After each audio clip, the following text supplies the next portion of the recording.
किसी भी आरक्षण को पसंद नहीं करता।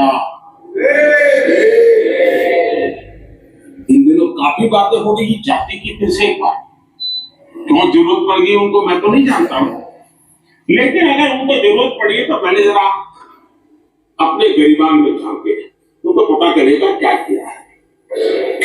दलित, पिछड़े और आदिवासी कांग्रेस जन्मजात उनकी सबसे बड़ी विरोधी रही।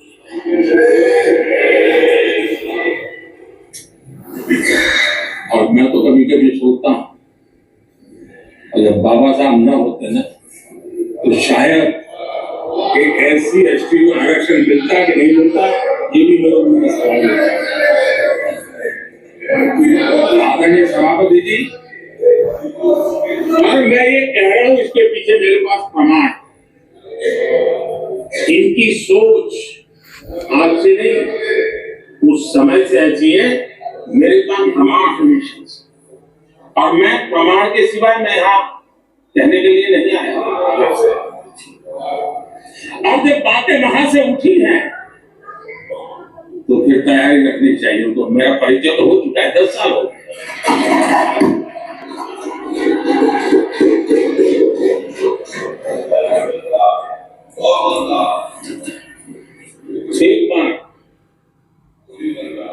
और मैं आदरणीय नेहरू जी को इन दिनों ज्यादा याद करता हूँ, क्योंकि हमारे साथियों की अपेक्षा रहती है कि उनको बोलो तो बोला थी। अब देखिए, एक बार नेहरू जी ने चिट्ठी लिखी थी, और ये चिट्ठी मुख्यमंत्रियों को लिखी थी। मैं उसका अनुवाद कर रहा हूं। उन्होंने लिखा था, ये देश के प्रधानमंत्री पंडित नेहरू जी द्वारा उस समय के देश के मुख्यमंत्रियों को लिखी गई चिट्ठी है, ऑन रिकॉर्ड है। मैं अनुवाद पढ़ता हूं। मैं किसी भी आरक्षण को पसंद नहीं करता, और खासकर नौकरी में आरक्षण तो कतई नहीं। मैं ऐसे किसी भी कदम के खिलाफ हूं जो अकुशलता को बढ़ावा दे, जो दोयम दर्जे की तरफ ले जाए। ये पंडित नेहरू ने मुख्यमंत्रियों को लिखी हुई चिट्ठी है। और तब जाकर के मैं कहता हूं कि जन्मजात इसके विरोधी है। नेहरू जी कहते थे अगर एससी, एसटी, ओबीसी को नौकरियों में आरक्षण मिला तो सरकारी काम का स्तर गिर जाएगा। और आज जो आंकड़े गिराता है ना कि इतने यहाँ है, इतने यहाँ है, उसका मूल यहाँ पे तो सब उन्होंने रोक दिया था। रिक्रूटमेंट मत करो। अगर उस समय सरकार में भर्ती हुई होती और वो प्रमोशन करते करते आगे बढ़ते तो आज यहाँ पर पहुंचे। सभापति जी, ये कोर्ट में पड़ा, आप वेरीफाई कर सकते हैं। मैं पंडित नेहरू का कोर्ट पढ़ रहा हूँ।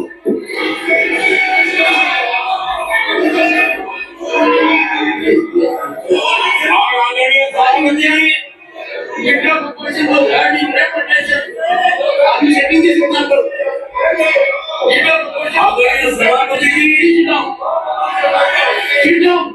आप तो जानते हैं नेहरू जी ने जो कहा वो कांग्रेस के लिए हमेशा से पत्थर की लकीर होता है। नेहरू जी ने कहा मतलब पत्थर की लकीर उनके लिए दिखाने के लिए आप कुछ भी करें, लेकिन आपकी सोच ऐसे कई उदाहरणों से सिद्ध होती है। मैं अन्य बेहद उदाहरण दे सकता हूं, लेकिन मैं एक उदाहरण जरूर देना चाहूंगा, और वो उदाहरण मैं जम्मू कश्मीर का देना चाहता हूं। कांग्रेस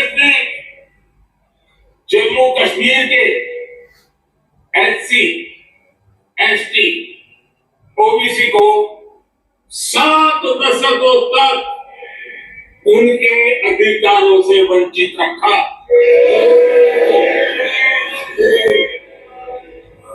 आर्टिकल 370 370 मैं हम कितनी जीतेंगे उसकी बात अभी नहीं कर रहा।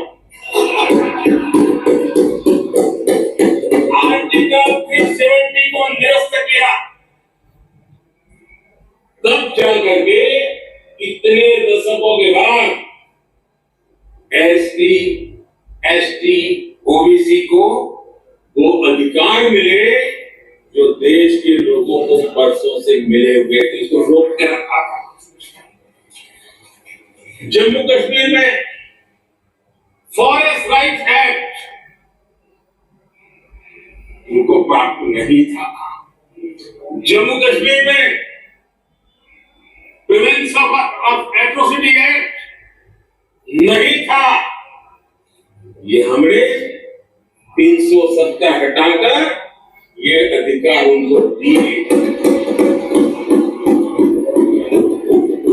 हमारे एससी समुदाय में भी सबसे पीछे पीड़ित कोई रहा तो हमारा वाल्मीकि समाज रहा, लेकिन हमारे वाल्मीकि परिवारों को भी 7 दशक के बाद भी जम्मू कश्मीर में रहे लोगों की सेवा करते रहे, लेकिन डोमिसाइल का अधिकार नहीं दिया गया। ये है। और मैं आज देश को भी अवगत करना चाहता हूं कि स्थानीय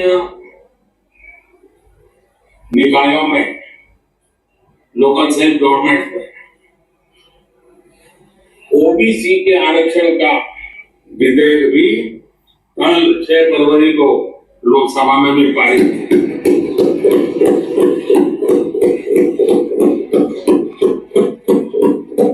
आदरणीय सभापति जी, एससी, एसटी, ओबीसी उनको बड़ी भागीदारी ने कांग्रेस और साथियों को हमेशा परेशानी दे दी है। बाबा साहब की राजनीति को, बाबा साहब के विचारों को खत्म करने के लिए कोई कसर उन्होंने छोड़ी नहीं है। वक्तव्य अवेलेबल है, चुनाव में क्या क्या बोला गया है वो भी अवेलेबल है। इसको भारत रत्न भी देने की तैयारी नहीं थी, वो भी भाजपा के समर्थन से और सरकार बनी, तब बाबा साहब